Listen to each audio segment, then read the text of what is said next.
السلام علیکم۔ آج جمعہ ہے، مارچ کی 8 تاریخ۔ پاکستان میں اس وقت شام کے 7، بھارت میں 7:30، اور یہاں ہمارے اسٹوڈیوز کی گھڑیوں میں صبح کے 9 بج رہے ہیں۔ وائس آف امریکہ واشنگٹن کی اردو سروس سے میں ہوں خالد حمید، خبروں کے ایک بلٹن کے ساتھ آغاز کرتے ہیں صدر بائیڈن کے اسٹیٹ آف دی یونین خطاب کی سرخیوں سے۔ صدر جو بائیڈن نے اپنے اسٹیٹ آف دی یونین خطاب میں ملک کی داخلی سیاست سمیت یوکرین اور غزہ جنگ اور دیگر عالمی مسائل پر بات کی ہے۔ صدر بائیڈن نے جمعرات کی شب خطاب میں اپنی حکومت کی پالیسی اور ترجیحات بیان کرتے ہوئے اپنے ممکنہ مخالف صدارتی امیدوار اور سابق صدر ڈونلڈ ٹرمپ پر بالواسطہ تنقید کی۔ دوسری جانب صدر بائیڈن نے اسٹیٹ آف دی یونین خطاب میں غزہ میں فلسطینیوں کی حالت زار پر بات کرتے ہوئے بتایا کہ امریکہ غزہ میں مزید امداد پہنچانے کے لیے بین الاقوامی کوششوں کی قیادت کر رہا ہے۔ صدر بائیڈن کے بقول انہوں نے امریکی فوج کو ہدایت کی ہے کہ وہ غزہ کے ساحل پر بحیرہ روم میں ایک عارضی بندرگاہ قائم کرنے کے لیے ہنگامی مشن کی قیادت کرے۔ سابق صدر ڈونلڈ ٹرمپ نے اپنی سوشل سائٹ ٹروتھ پر بائیڈن کے خطاب پر رد عمل کا اظہار کرتے ہوئے اپنا دفاع کیا ہے اور بائیڈن کے بیان کو ہدف تنقید بنایا ہے۔ امریکہ کے صدر جو بائیڈن کے اسٹیٹ آف دی یونین خطاب پر ریپبلکن سینیٹر کیٹی برٹ اور دیگر رہنماؤں نے صدر بائیڈن کو تنقید کا نشانہ بنایا ہے۔ ریپبلکنز نے صدر بائیڈن کی تقریر کا جواب دینے کے لیے ریاست الاباما سے منتخب ہونے والی 42 سالہ سینیٹر کیٹی برٹ کا انتخاب کیا تھا، جن کا شمار کم عمر ترین ریپبلکن سینیٹرز میں ہوتا ہے۔ ایوان نمائندگان کے اسپیکر مائک جانسن نے ایک بیان میں کہا کہ 3 برس میں صدر بائیڈن کی پالیسیوں نے ہمیں معاشی، قومی سلامتی اور خارجہ امور پر پیچھے کی جانب دھکیل دیا ہے۔ تفصیلات کے لیے وزٹ کیجیے ہماری ویب سائٹ urduvoa.com پر۔ آج خواتین کا عالمی دن ہے، جسے منانے کے لیے عالمی برادری 8 مارچ کو اکٹھی ہوتی ہے۔ یہ دن پوری تاریخ اور تمام اقوام کے لیے خواتین کی کامیابیوں کا جشن منانے کا دن ہے۔ آج کا دن ان مسائل کو اجاگر کرتا ہے جن کا خواتین کو مسلسل سامنا رہتا ہے۔ ان مسائل میں امتیازی صنفی ضوابط، صنفی عدم مساوات، تولیدی حقوق پر پابندیاں، صنفی بنیاد پر تشدد اور رکاوٹیں معاشرے میں خواتین کی بھرپور شرکت کی راہ میں حائل ہیں۔ اس دن کی مناسبت سے مختلف ممالک میں مارچ اور ریلیاں نکالی جا رہی ہیں، جس میں خواتین مساوی اور دیگر حقوق فراہم کرنے کے مطالبات کر رہی ہیں۔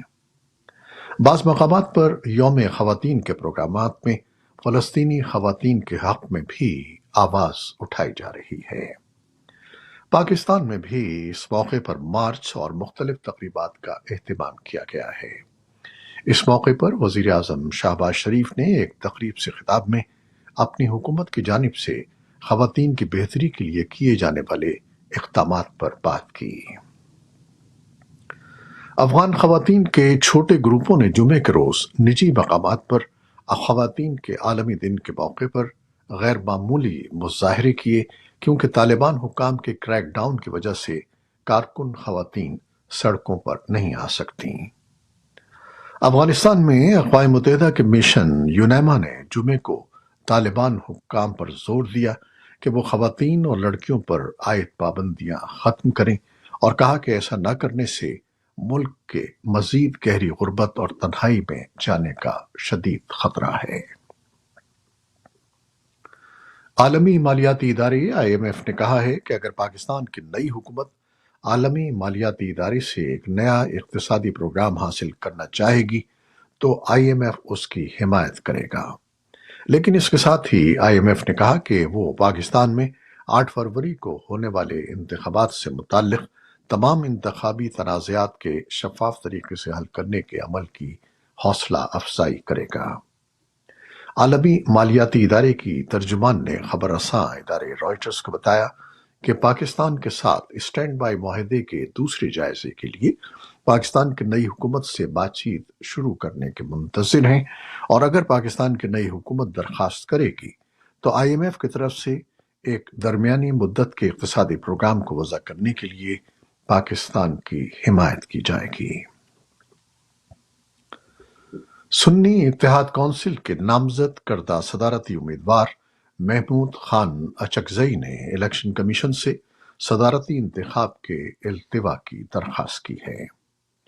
محمود اچکزئی کی جانب سے الیکشن کمیشن کو لکھے گئے خط کے متن کے جواب میں مخصوص نشستوں کے بغیر صدارتی انتخابات کرانا نہ صرف آئین اور قانون کے خلاف ہے بلکہ مخصوص نشستوں کا فیصلہ ہوئے بغیر الیکٹورل کالج پورا نہیں ہوگا۔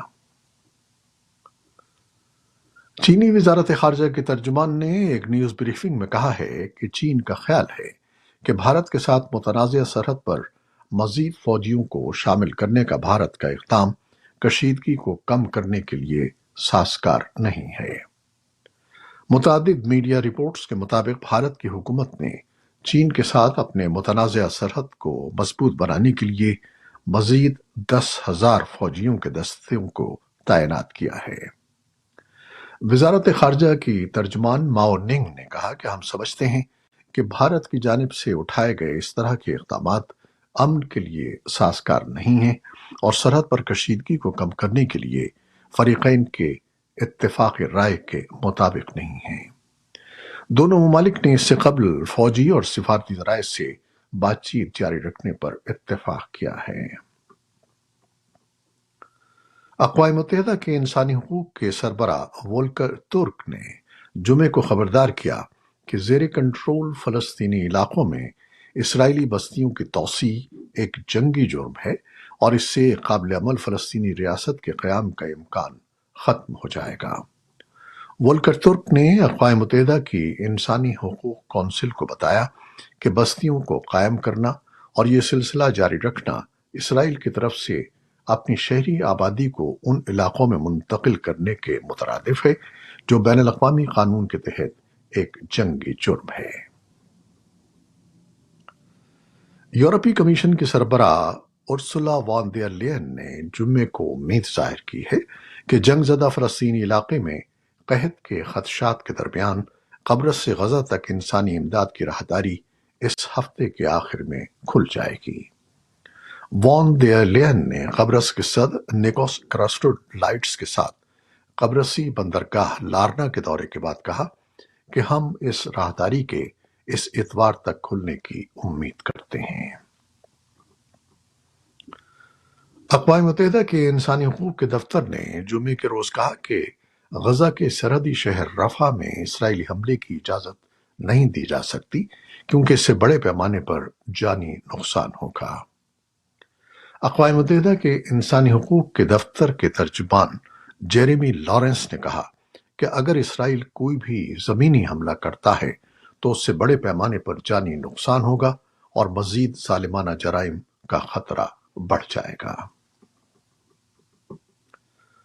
اقوام متحدہ کے ماہرین کی ایک تحقیقاتی رپورٹ میں جمعے کے روز بتایا گیا کہ تہران میں خواتین اور لڑکیوں کے ساتھ امتیازی سلوک کے خلاف پرامن مظاہروں کے دوران پرتشدد جبر اور انسانی حقوق کی سنگین خلاف ورزیاں ہوئی ہیں جو انسانیت کے خلاف جرائم کے زمرے میں آتی ہیں۔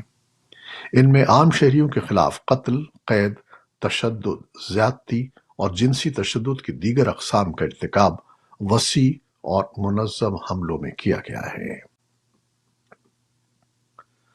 یوکرین کے صدر ولادیمیر زیلنسکی نے اپنے ترک ہم منصب رجب طیب اردوان کے ساتھ روس کے ساتھ جنگ اور بحیرہ اسود پر نیویگیشن کے حوالے سے بات چیت کے لیے جمعے کو استنبول روانہ ہو رہے ہیں۔ ترکی کے ایوان صدر کی طرف سے شائع کیے گئے پروگرام کے مطابق دونوں رہنما استنبول کے ڈولما باس پیلس میں ملاقات کریں گے اور جمعے کی شام ایک نیوز کانفرنس کریں گے۔ ایک ترک سفارتی ذریعے نے جمعے کو اے ایف پی کو بتایا کہ انقرہ ایک بار پھر اس بات پر زور دے گا کہ کرائمیا سمیت یوکرین کی علاقائی سالمیت، خود مختاری اور آزادی کے لیے ہماری بھرپور حمایت جاری رہے گی۔ بھارت نے کہا ہے کہ اس نے انسانی اسمگلنگ کے ایک بڑے نیٹ ورک کو پکڑا ہے جو نوجوانوں کو نوکریوں کے وعدے کے ساتھ روس بھیجتا تھا اور انہیں یوکرین کی جنگ میں لڑنے پر مجبور کرتا تھا۔ سینٹرل بیورو آف انویسٹیگیشن نے جمعرات کو دیر گئے کہا کہ اس اسکیم میں اب تک تقریباً 35 افراد کو روس بھیجا گیا ہے۔ کم از کم 2 افراد کے اہل خانہ نے کہا ہے کہ وہ محاذ پر لڑتے ہوئے ہلاک ہو گئے۔ انہوں نے کہا کہ وہ فوج میں مددگار کے طور پر کام کرنے کی امید پر روس گئے تھے۔ روس میں ہندوستانی سفارت خانے نے ان میں سے ایک کی موت کی تصدیق کی ہے۔ اقوام متحدہ کے سیکرٹری جنرل اینٹونیو گتریس نے سوڈان میں متحرک فریقوں پر زور دیا ہے کہ وہ رمضان کے دوران لڑائی روکنے پر رضامند ہو جائیں۔ گتریس نے 15 رکنی سلامتی کونسل کو بتایا کہ دشمنی کے خاتمے سے ملک بھر میں بندوقوں کو یقینی طور پر خاموش کرانا چاہیے اور سوڈانی عوام کے لیے دیرپا امن کے لیے ایک مضبوط راستہ طے کرنا چاہیے۔ انہوں نے کہا کہ یہ تنازعہ ساحل سے لے کر قرن افریقہ اور بحر احمر تک علاقائی عدم استحکام میں اضافہ کر سکتا ہے۔ نائجیریا میں ایک اسکول ہیڈ ٹیچر نے حکام کو بتایا کہ مسلح افراد نے جمعے کی صبح نائجیریا کے شمال مغربی علاقے میں ایک اسکول پر حملہ کر کے کم از کم 287 طلباء کو اغوا کر لیا ہے۔ اس مغربی ملک میں ایک ہفتے سے بھی کم عرصے میں یہ اجتماعی اغوا کا دوسرا واقعہ ہے۔ شمالی نائجیریا میں اسکولوں سے طلباء کا اغوا عام ہے اور سن 2014 کے بعد سے تشویش کا باعث بن گیا ہے۔ جمعرات کو لندن کے لیسٹر اسکوائر میں رمضان کی آمد کی مناسبت سے ہیپی رمضان کا چکمکاتا سائن بورڈ آویزاں کیا گیا ہے۔ شہر کے میئر صادق خان نے سائن بورڈ کی لائٹس آن کرنے سے پہلے بات کرتے ہوئے کہا کہ یہ ڈسپلے لندن کے تنوع کو ظاہر کرتا ہے۔ ان کے مطابق سن 2023 میں لندن یورپ اور مغربی دنیا کا پہلا بڑا شہر بن گیا تھا جس نے رمضان کی آمد پر ہیمی رمضان کا بورڈ لگایا تھا، جسے اب دوسرے سال بھی لگایا گیا ہے۔ یہ تھی وہ خبریں جو فیس بک لائیو پر ہم نے آپ کے لیے پیش کی۔ ہماری ویب سائٹ، یوٹیوب اور پوڈ کاسٹ پر یہ بلیٹن آپ کے لیے پوسٹ کر دیا جاتا ہے۔ آپ ہمارے بلیٹن کو شیئر کرتے ہیں اور اپنے کمنٹس میں اپنی محبتوں کا اظہار کرتے ہیں، جس کے لیے ہم آپ کے بے حد ممنون ہیں۔ اپنی ان محبتوں، ان دعاؤں کا سلسلہ جاری رکھیے گا۔ نیوز پروڈیوسر عائزہ عرفان اور نیوز ایڈیٹر بہجت جیلانی کے ساتھ خالد حمید کو اب اجازت دیجیے گا۔ اللہ حافظ۔